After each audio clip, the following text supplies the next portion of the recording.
Pinagmamalaki ng executive at ng administrasyon, nagbibigay sila ng ayuda. Pero hindi lahat ay nabibigyan ng ayuda. Nagpapasalamat ang mga transportation workers na nabibigyan sila ng ayuda. Pero hindi lahat ng transportation workers nabibigyan ng ayuda. Pero anong tindig ng administrasyon sa mga manggagawang minimum wage earners at sa mga middle income earners? Naiwan sa kangkungan. Walang intervention ang gobyerno. Walang kahit anong pronouncement ang administrasyon. Natulungan man lang ang mga minimum wage earners. Let it be put on record that the Department of DepDev is not even here. Nauna pang umalis, Mr. Chair. Yun yung pinupunto ni Deputy Speaker Raymond Mendoza. Na hindi prioridad ng executive at ng administrasyon ang mga manggagawa. Pero yun yung Mr. Chair, nauna pang umuwi. Oh. DepDev Secretary. Mga tanong ng mga manggagawa, nakapatungkol sa DepDev . Also, Mr. Chair, let it be put on record na nauna ring umuwi. Ngayon lang nagpakita si Secretary Go. Ngayon lang nagpakita pero naunang umuwi. Lagi nga nating nakikita sa mga committee hearings, Mr. Chair, si Yusek Adriano. Dapat may promote na nga si Secretary Adriano, si Yusek Adriano . Ang punto lang dito, Mr. Chair, nag-prepare kami ng mga tanong na naka-address sa DepDev, sa economic managers, lalong-lalo na sa DepDev, dahil yan ang lead agency na nakatoka na magbigay ng mga rekomendasyon patungkol sa national economic policy natin. At wala sa current national economic policy, wala ni isang statement, Mr. Chair.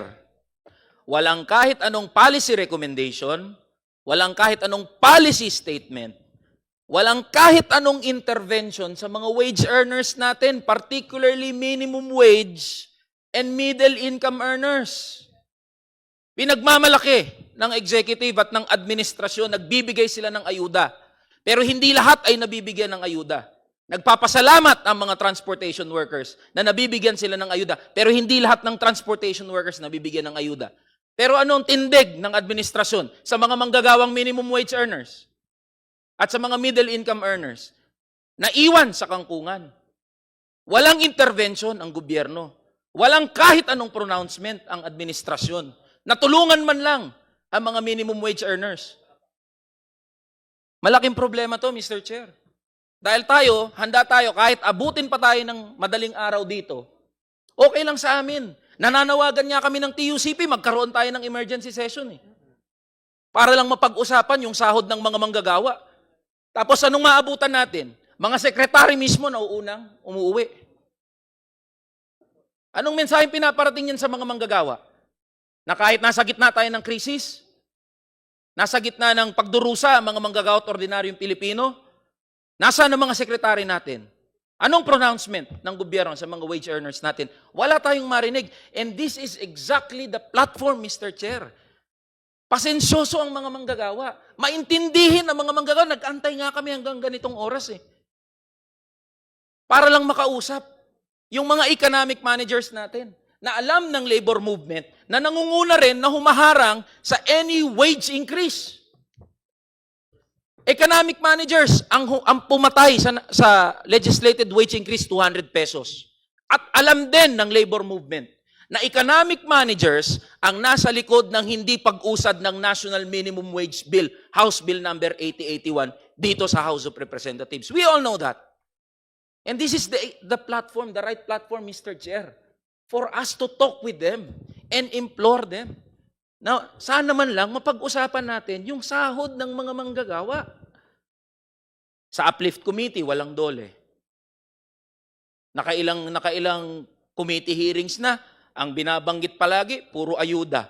Pinagsisigawan na ng mga manggagawa, itaas nyo yung sahod. Bibigyan nyo yung mga manggagawa, 1,500 na ayuda. Anong klaseng pambabastos yan, Mr. Chair? Parang namamalimos yung mga manggagawa. 1,500, 3,000 pesos na ayuda. Magkano yan? Arawan. Kung bibigyan nyo ng ayuda mga manggagawa ng 1,500, ang kahulugan niyan, 50 pesos per day. Tanungin ko kahit sino. Dito, sa bulwagang ito, may mabubuhay ng 50 pesos kada araw? Sino bang pinaka-apektado? Sinasabi, Mr. Chair, ng Uplift Committee na priority yung mga pinaka-apektadong sektor ng ating lipunan.